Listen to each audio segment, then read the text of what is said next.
Okay, cool. Hello, everyone, wherever you are. We expect you to join us from everywhere around the globe, not only in New Zealand. So, first of all, let me introduce myself a little bit. And yeah, who am I? I am Soheil and I'm a Microsoft Data Platform MVP. I'm also a consultant. I sometimes write blog posts because uh, I believe in knowledge sharing. I've learned a lot from other people, so I try to share my experience with others for free through my blog post. And I'm also author. In 2020 and 2021, I wrote two books. One is a free ebook that you can download it from the internet. It is Intermediate Guide, Step-by-Step Training for Power BI, and the other one is Expert Data Modeling with Power BI. I'm also a startup owner of Data Visioner, which is a company. I'm happy to get in touch with everyone who is interested to reach out to me via the links on this page, on my website or on my Twitter or LinkedIn. So the agenda for today is to go through Power BI governance. So first of all, we will discuss different methods of Power BI delivery across the organizations. And we will also talk about Power BI adoption, roles and responsibilities, Power BI administration, demo, and content promotion in Power BI service, which is also another part of the demo. This session will have a lot of demos. If time allows, that I can finish all of them, it would be perfect. So information protection or sensitivity labels to protect your data assets across the organization. I will also look at audit logs, and then we will have a look at Power BI documentation options. Obviously, documentation is a part of any sort of governance platform. So let's start. So, and please, I don't like this session to be monologue. If you have any questions, please raise your hand. If I didn't see your question or you are raising your hand, please, Hamish, please let me know and I will go through the questions to answer the questions. So let's start with the evolution of business intelligence or BI. So there are three waves of business intelligence evolution. Wave one is for technical BI, where IT or BI experts take care of everything across the platform. By everything, it includes all the tooling, all the data, the systems, access rights, data visualizations, creating reports, which are so-called canned reports, and those sort of things. And these guys, which are business intelligence experts, they are taking care of everything and they are making the outcomes available to the end users, right? During the time, many people saw the IT or BI team as a bottleneck because they thought, oh, actually, this is my business data, but you are, holding off it, and it takes a long time to prepare a report for us to gain the insight out of my business. So the wave two started, which was about self-service BI. Now the business says, hey, look, I own the data, I own the tool, I can take care of everything, right? But in reality, these guys are actually business people. There are a lot of sharp minds across the business, no doubt about it. But when it comes to governance and comes to security, that is not good because there are a lot of data leakage reported across the years that are just a reason or the outcome of uncontrolled environment. So the business owns the data, the business owns the tool, and they think, okay, so I go and create whatever I want, and I share it with whoever I want, But when it comes to applying self-service BI to large organizations, it can be dangerous. The third wave is saying, okay, so now let's enable everyone. Everyone can access everything, but in a controlled manner. So obviously, if I am in IT department, I really don't need to have access to HR data or finance data, right? So in a controlled manner, but I can do whatever is related to myself, including the data, including the tool, including access rights. So if I should not have access to a certain part of the ecosystem, that is completely controlled, or a umbrella, which is called governance. Power BI delivery methods. At the moment, we have 3 different Power BI delivery methods, which are completely aligned with the evolution of BI across the years, right? The first, which is corporate BI, right? We can do corporate BI with Power BI by disabling all people's access rights to create their own reports, so no one can create reports other than our Power BI experts, right? So that is the corporate BI of delivery methods. The second one is end user BI, which I deliberately put it in the middle, which is the third wave, and self-service BI on the right hand side, right? As you can see, corporate BI is less agile, right? But it is more governed, right?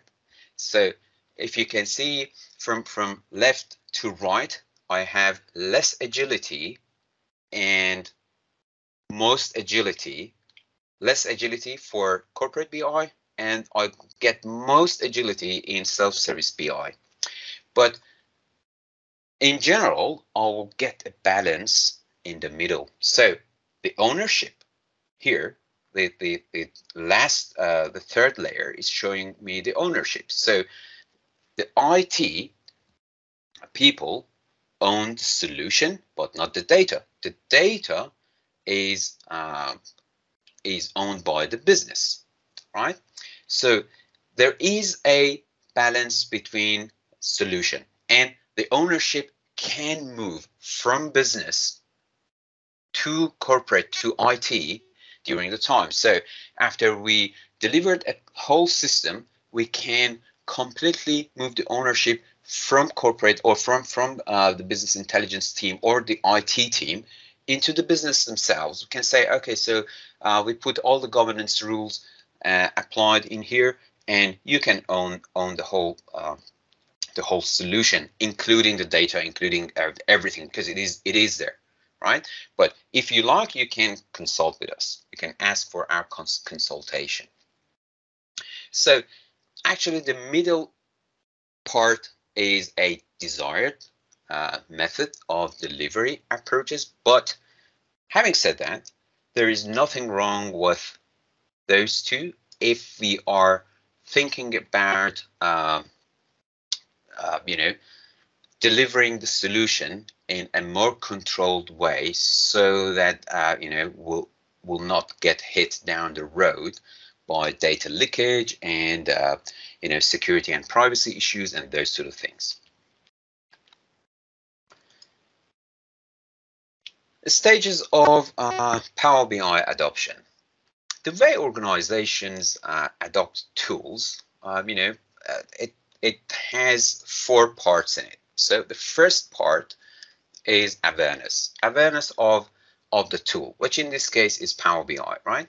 Awareness of the tool and its features. Awareness can come from, you can attend user groups, you can attend conferences, you can go to technical events, and you will get aware of the tool, which is Power BI, and its features, right?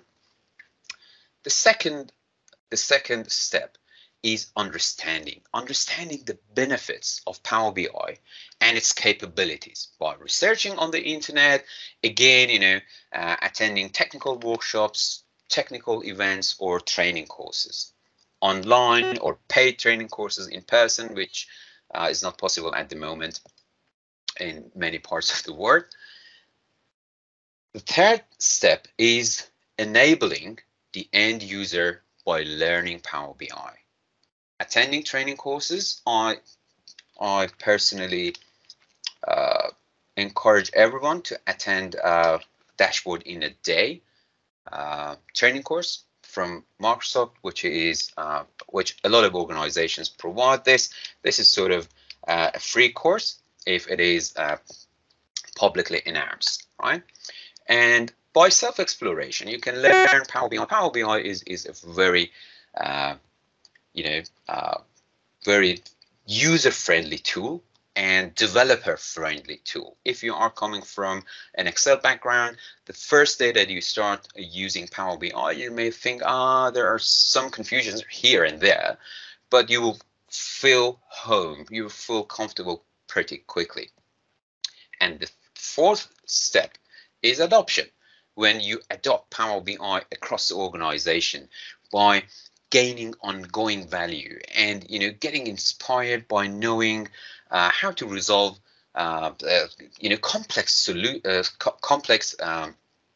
challenges across the organizations, and getting better on a daily basis. Everyone gets better in their job when they practice a lot. And you come up with a plan for adopting a tool, which in this case is Power BI, across the organization. Adopting a tool, or Power BI in this case, needs a plan, and a plan involves people. So it is important for the organizations to think about who is responsible for what. So who is doing what? Power BI adoption comes with some roles and responsibilities. These are key roles and responsibilities. It doesn't mean that you have to have those roles. But these are the key ones that you can select from, right? So a adoption framework requires a corporate sponsor, someone who is a leader, someone that can assess the tool, someone who can prioritize the business areas and project approvals and sign-offs. Next one is Power BI champion. So far, I find the term Power BI champion the most confusing one across the all adoption roles, key roles, because the purpose of Power BI champion is not someone who is super expert in Power BI. No, these are Power BI enthusiasts. It can be a finance manager, it can be someone who is motivating others and to use Power BI. It can be just an accountant who is using Power BI quite a lot, impressing their managers by creating really informative information out of the data, right? The next one is Data Information Security Manager, for obvious reasons, data residency and auditing, data policy enforcement, all those sort of things. Data architects will look at matching business requirements with technical capabilities and developing an architecture that meets the security and compliance and all the governance policies that the organization would like to adopt. Data stewards will create and maintain business metadata, enhancing data quality and maintaining data catalogs and data dictionaries, or they will, in many cases, data stewards take care of the documentation that can be automated, right? We will discuss it later in this session if time allows. Power BI developers I think this is the most renowned role across the Power BI adoption. So Power BI developers will take care of data modeling, data preparation, data visualization, and publishing, deployment, all those sort of things. Another one is Power BI administrators. This role is quite important when it comes to governance and adoption, so that you give specific people only the access rights that they need and put restrictions on.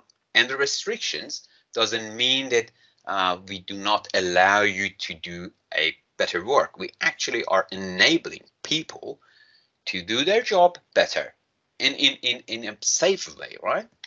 So they can initially set up the tenant, they can cooperate with other, administrators like Microsoft 365 admins or Azure administrators. License management and those sort of things are falling into Power BI administrator role. Business support specialists, who are people who know Power BI quite well. They can grant access to Power BI app workspaces. They can support the gateway if there are minor enhancements here and there. These guys are quite handy. And service delivery manager,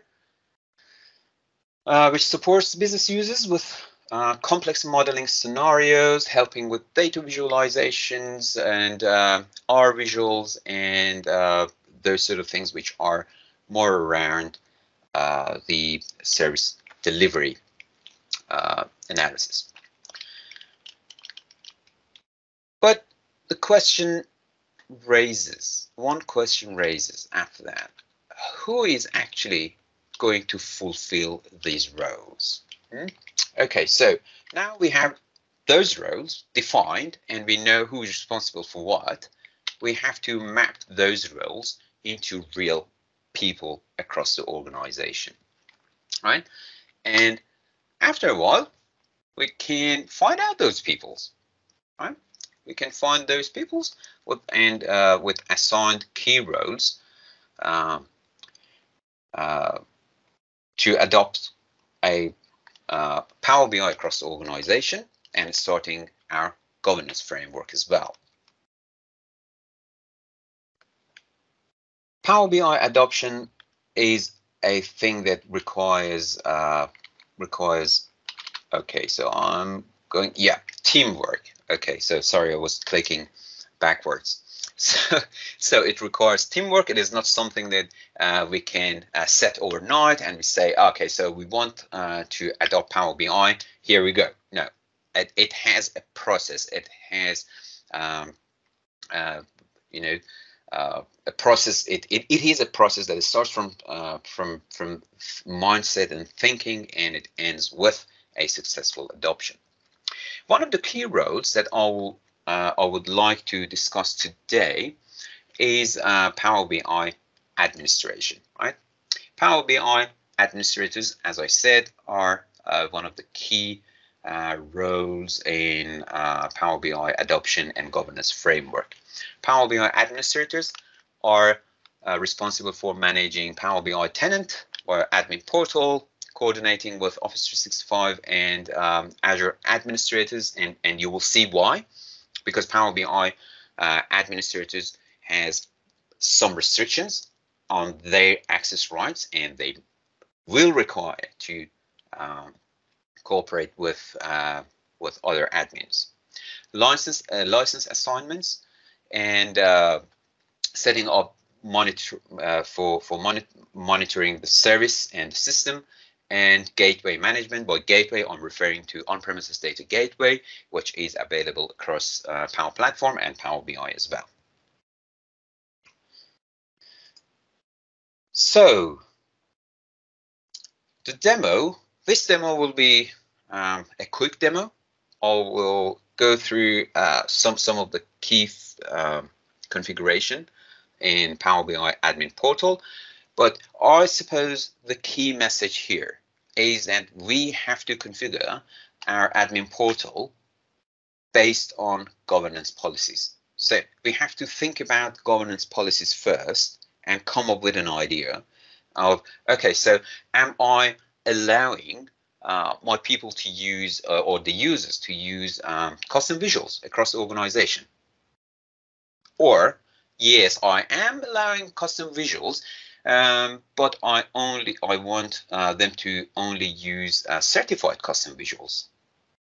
Certified custom visuals are those ones who are which are sandboxed by Microsoft.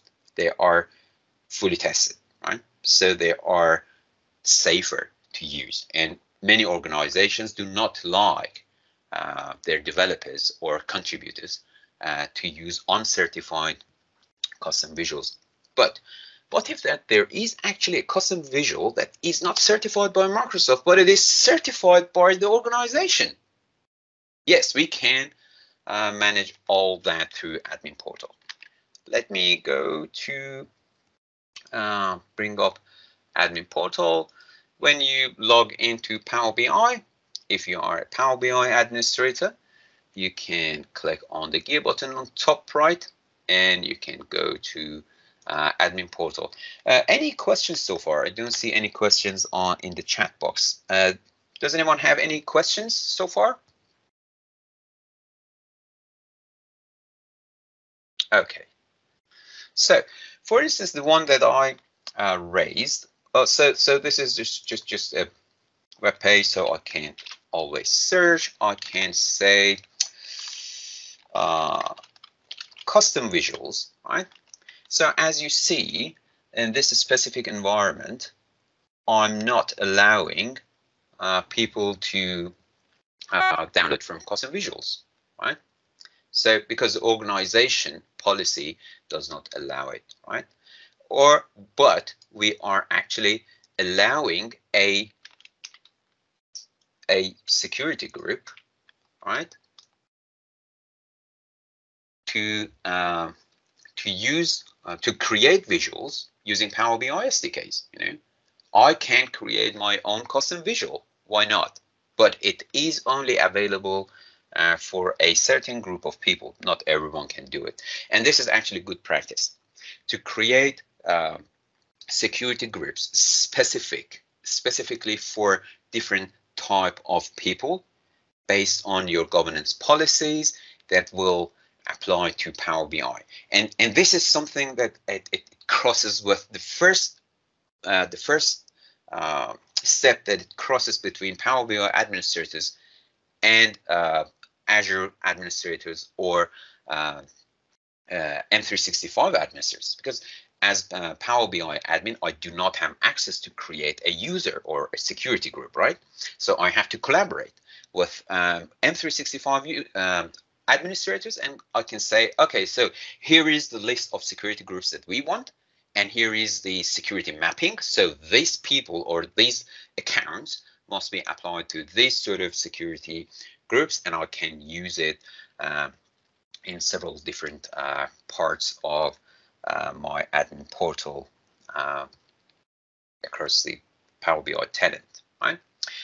Or for instance, if I do not want to allow R and Python visuals, if the organization has certain security policies that they are not comfortable with running R scripts or Python scripts from Power BI visuals, we can enable or disable it. Some of the settings within the tenant settings in admin portal are across the organization, and some of them are something that we can apply to a security group, or we can accept the security group in those set of configurations. There are a lot of things that we can control, and this is for good. This is for good, right? So something like, okay, this is pretty new. If I want to enable Power BI admin API settings, right? So there are a new set of Power BI REST APIs available for administrators, which I will touch on later today, right? So this one is pretty interesting. So you can use APIs to run DAX expressions in PowerShell. We can do it, yes. Okay, so QA settings, dataset security. We can block republishing and disabling the package refresh. Those sort of things. Or in another session today,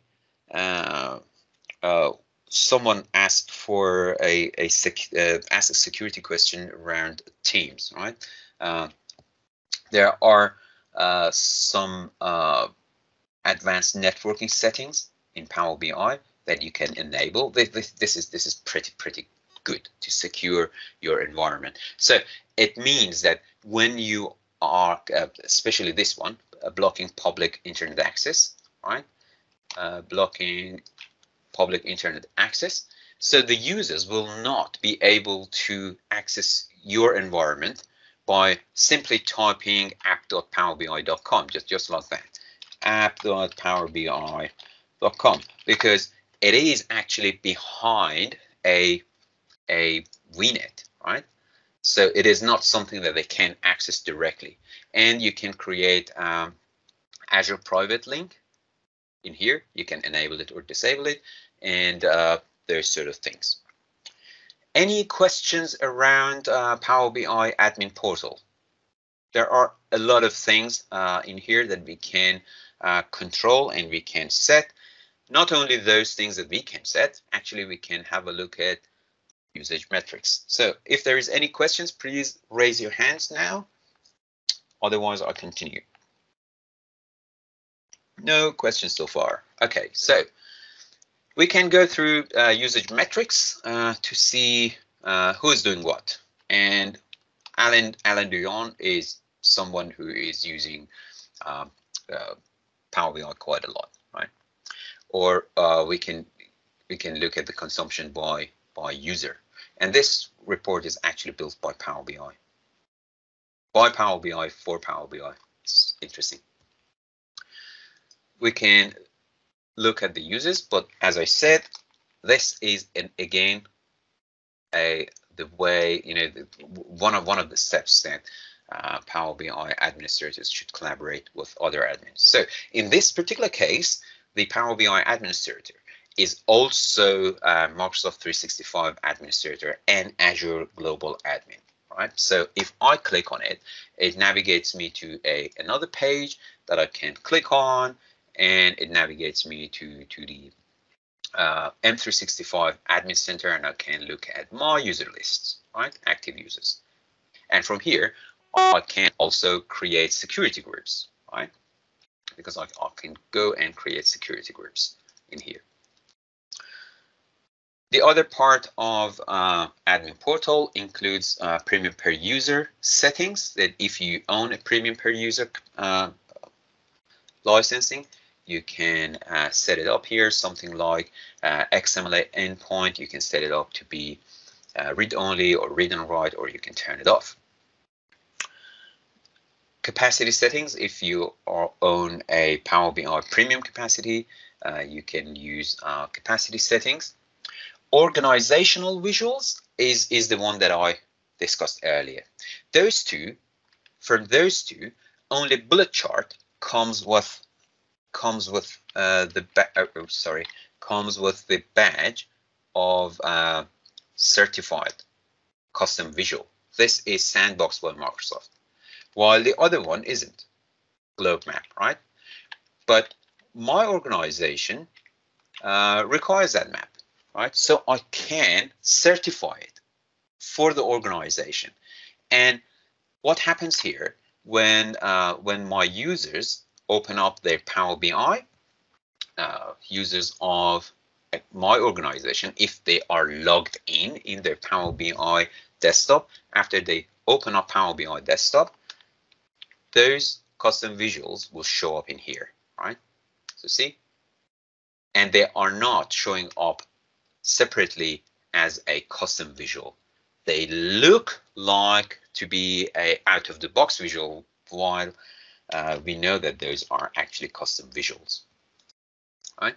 And if another part is workspace management, right? So you can come here and look at your workspaces, and you can say, okay, I want to see 100 workspaces in the page. And if you have some, still you have some Teams channels which were created previously by Teams, and they appeared in Power BI as a workspace. You can see those. You can upgrade those to Power BI Workspace, which are those ones, right? But those ones are Power BI workspaces that are created properly within Power BI. Because previously we could create, whenever we were creating a Teams team or Teams, it was showing up as a new workspace in our Power BI tenant, right? Which was pretty confusing, and it was, sort of messy, because whenever we were opening up Power BI, we're seeing, oh, actually there are a lot of workspaces, and there are a lot of them are actually empty workspaces, right? So we can come here as an administrator, and there are some batch capabilities that you can select, and you can, if the workspaces that you select are all the new generation of workspaces, you can create a, you can do access rights as a bulk access right, and you can save it on the workspace. Custom branding, if the organization requires custom branding, you can select theme color, you can add logo, you can add cover page, those sort of things. And protection metrics, which is related to data protection, that I will discuss later today. And featured contents are those ones that are shared, right? Any questions so far?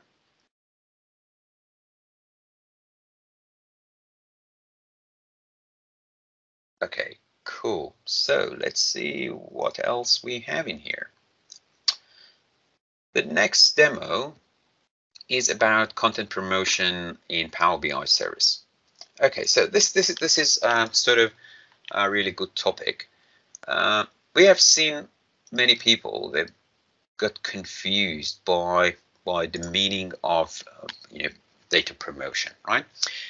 When I come to a Power BI workspace, you will see that there is something called endorsement here, right? And within the endorsement, I have certified and promoted. And those certified and promoted can be on any artifacts on Power BI. It can be a certified data flows, which Reza covered in the previous session pretty well. So this is a certified data flow, and this is a promoted data set. What is the endorsement?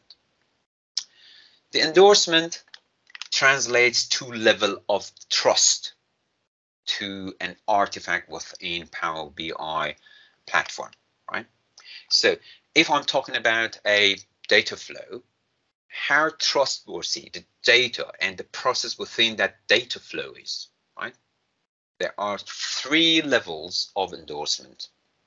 The standard endorsement, or the dash endorsement, as you can see, there's no name for it, which means that it is not endorsed, right? So perhaps someone created a data flow for testing the capabilities of data flow, or they just uploaded an Excel file here as an Excel, right? And it is not actually endorsed by anyone. And there must be a process for endorsement, right? It is in old days, it was we were referring to endorsement to certification, and we had different types of certification, something like bronze, gold, and bronze, silver, gold, and platinum, right? So bronze is the data source, in this case artifact, that can be a report, can be a data flow, can be a data set, which is not endorsed by anyone, right? It is not audited, it is not reviewed by anyone, it never sanitized by anyone, right? So someone created something and maybe it is working pretty well, and maybe it is worthwhile to be endorsed, but it hasn't been endorsed yet. So it didn't go through the certification process to be certified or promoted, right? So that is the bronze, right? The silver, which is which translates to promoted, is that the data and the whole process, the data preparation, data modeling, data visualization, and data sanitization is the number that I'm seeing on the screen. Is it correct? Is it right? Right? There are a level of trust to the information that you can see on the page, right, and the underlying data. So that is promoted, and certified is gold plate,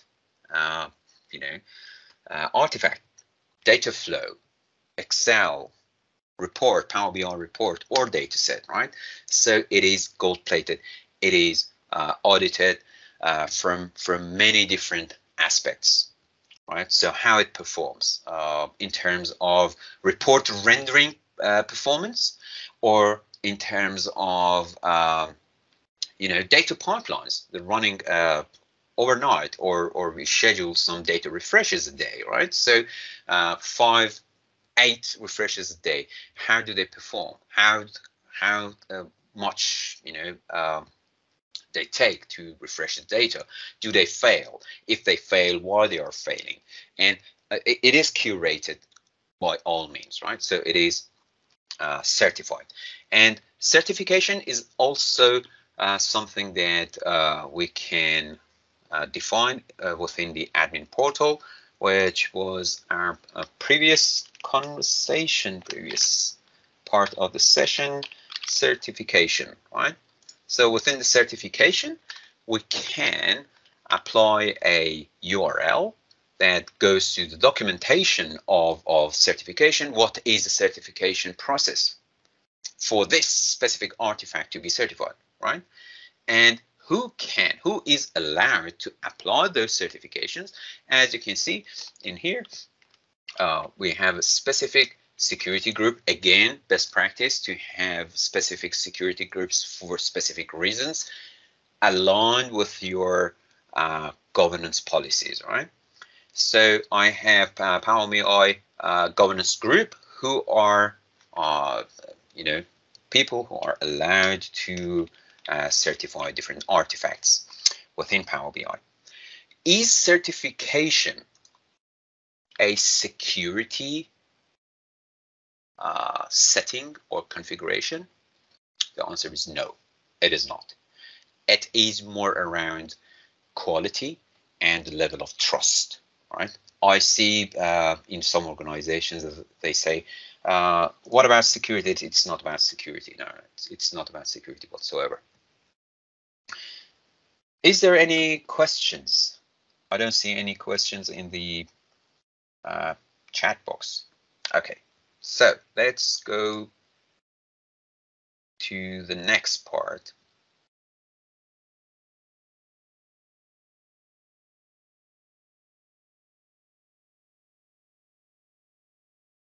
Okay, so the next part is about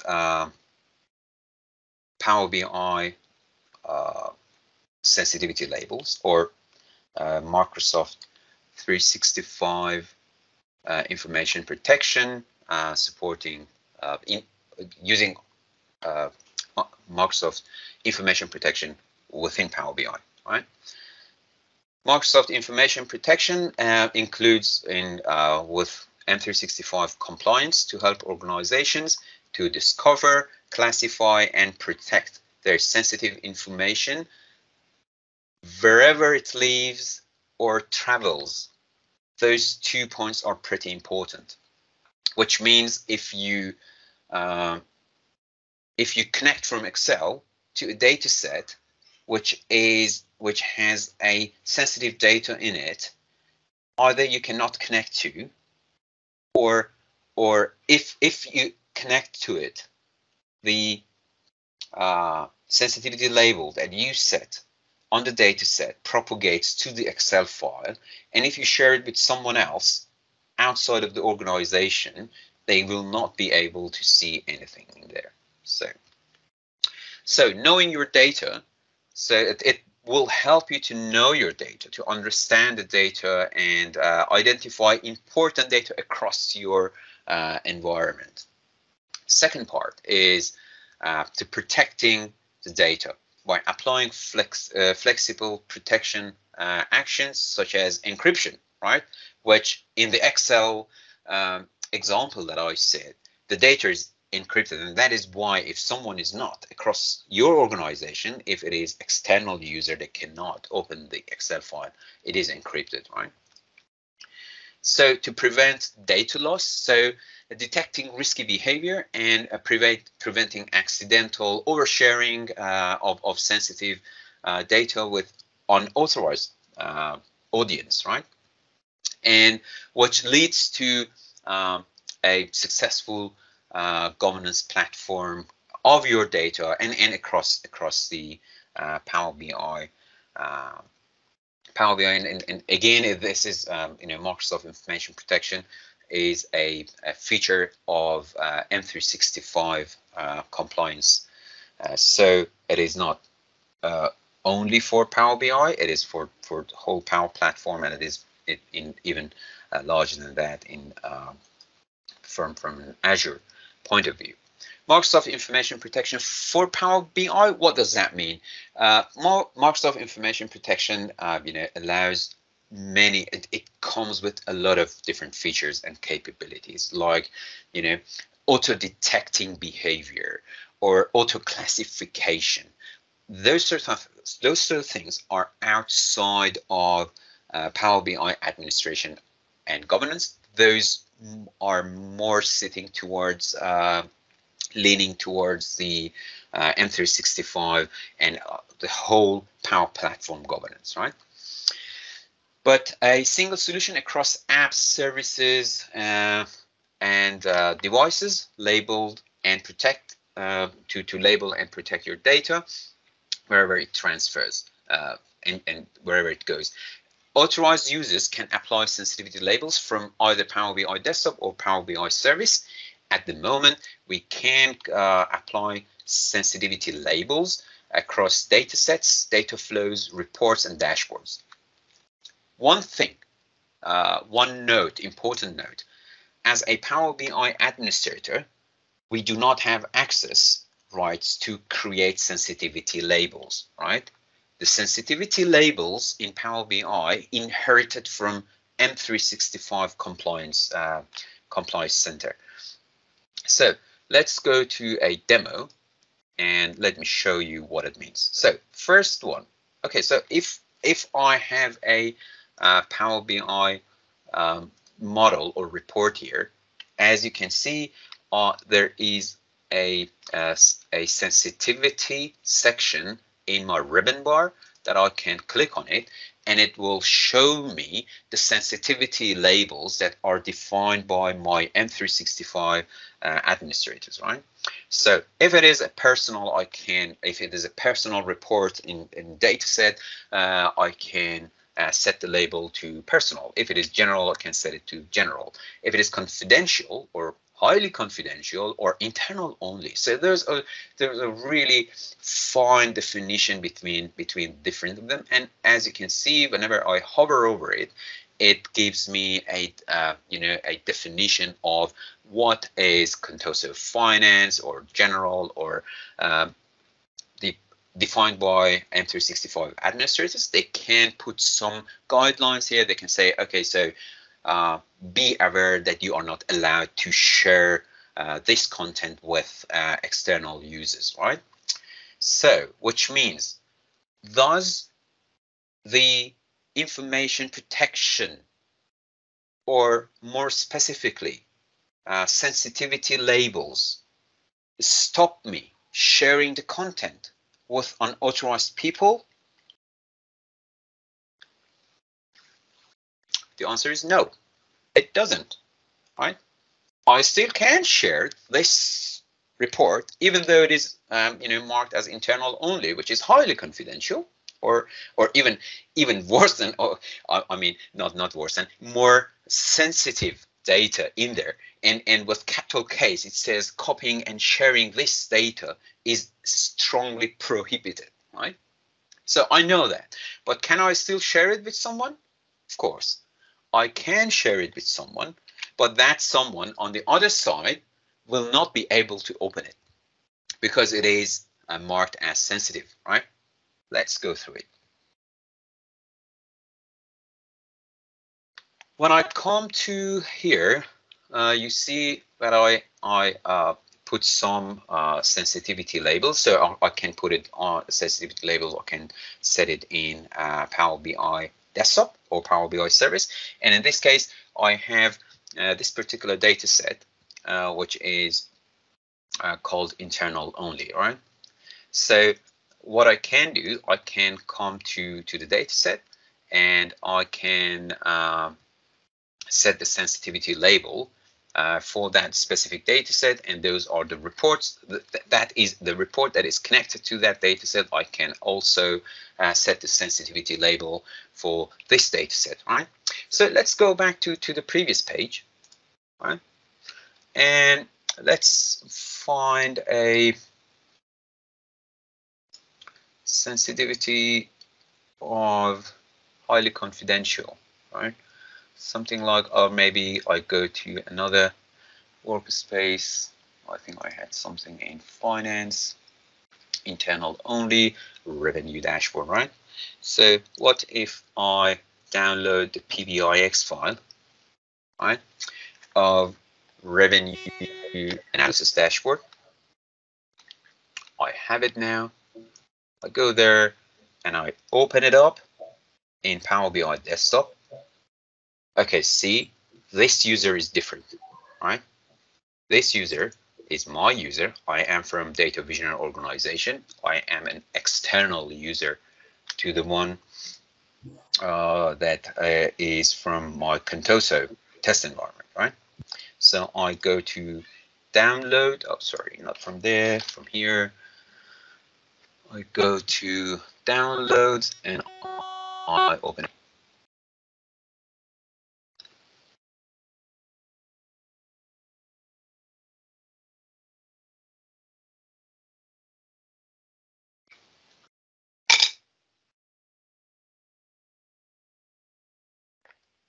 See, I am not allowed to see the content of this file.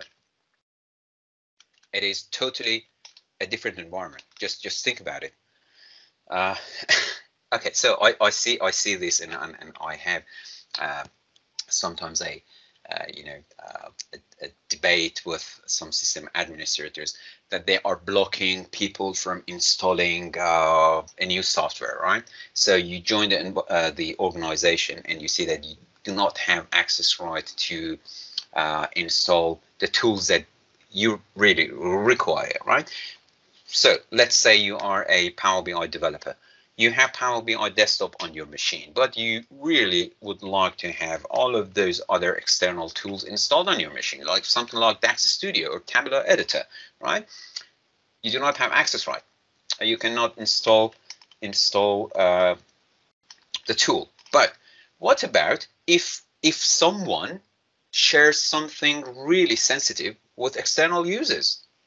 In many organizations, these controls are not in place, right? So with sensitivity label is something that we can help us. And not only that, if I connect from Excel to this specific data set, I can connect from Excel to this specific data set if I am from the same organization, because it is encrypted. And this is including highly sensitive data. Any questions about sensitivity labels? Okay, so let me quickly jump through the other part of my presentation, which is audit logs. Okay, so audit logs I have a lot to talk about audit logs. It can be a full session by itself, but audit logs are, let's go through it. Okay, so from admin portal and I go audit logs. Audit logs is not available for Power BI administrators. Actually, it is not true. It is available to Power BI administrators, but through PowerShell, right?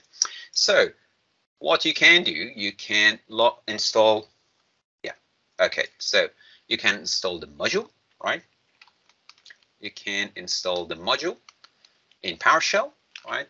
And I put force and allow clubber to override if I have a previous version installed on my machine, right? And then you can log into Power BI and you can get a list of all activities, right? And be aware that those dates must be the same date, right? So it is that is a restriction. That must be one day, right? When you go through this specific Power BI activity event, right? When we run this, it will give us all the activities ran in the last 24 hours, right? We can also put some, let me just make it a bit bigger. We can also filter it, right? So we can filter the activity. We can say, oh, actually, I want to have a look at the view dashboards, all the activities that, well, just the view dashboard activity, right? And I can run it from there, right?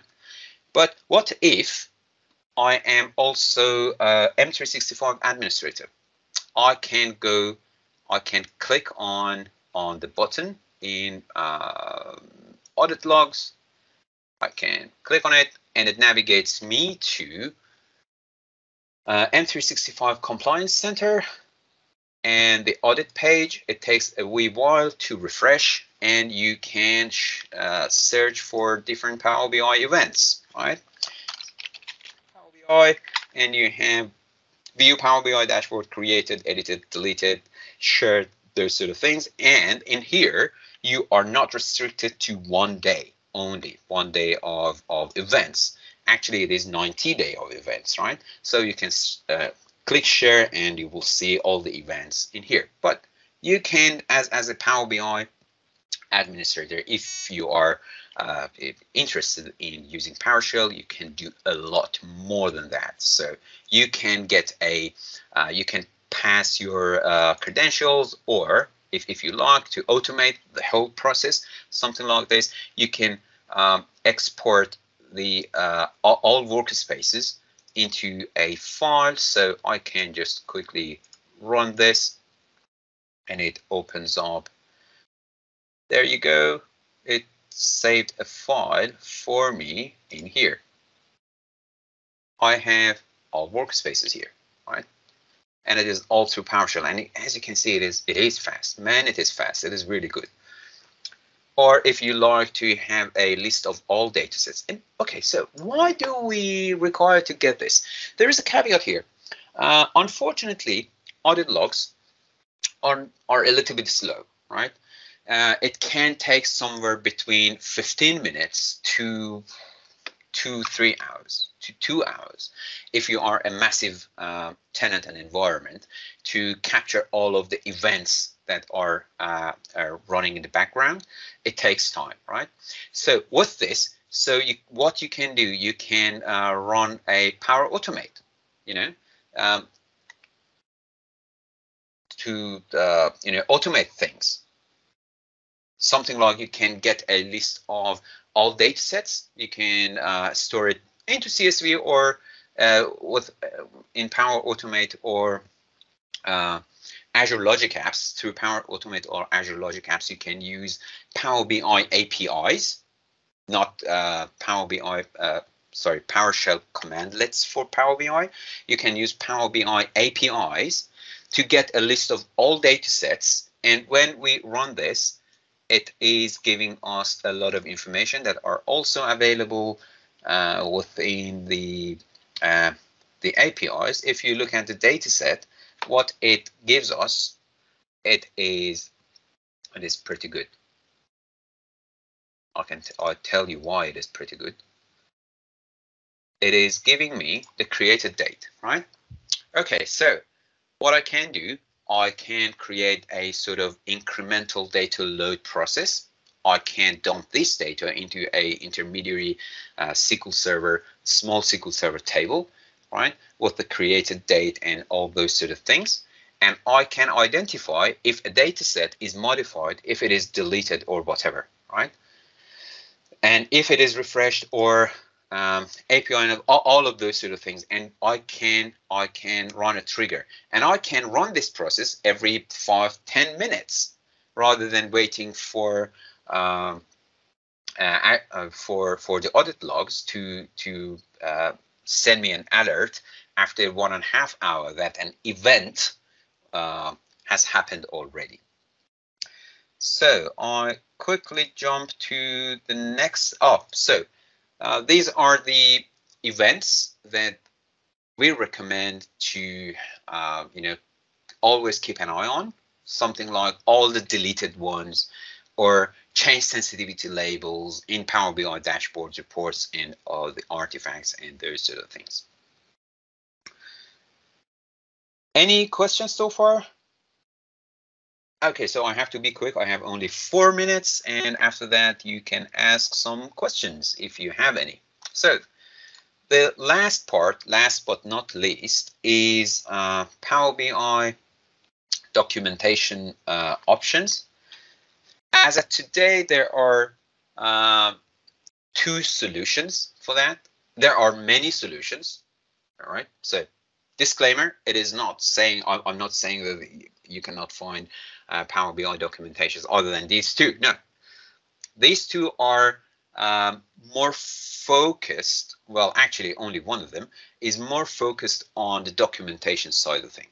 You know, Azure Purview by Microsoft is a massive service. It is very, very thorough. It is very powerful with data lineage and cataloging tool, and it comes with some sort of documentation capabilities. Power BI Documenter is a product that my organization creates, and it has a free version, and it has also external tool available on it that you can click on it, and by click it automates the documentation for you, right? And Azure Purview by Microsoft, you can look at different sources. As you can see, this is a great example environment. This is not something that I built. No, it is just a screenshot from a Microsoft website explaining about Purview. I actually wrote a concise blog post around Purview and how to set it up to work with your Power BI environment. But as you can see here, it's not only supporting Microsoft technologies, it also supports AWS, right?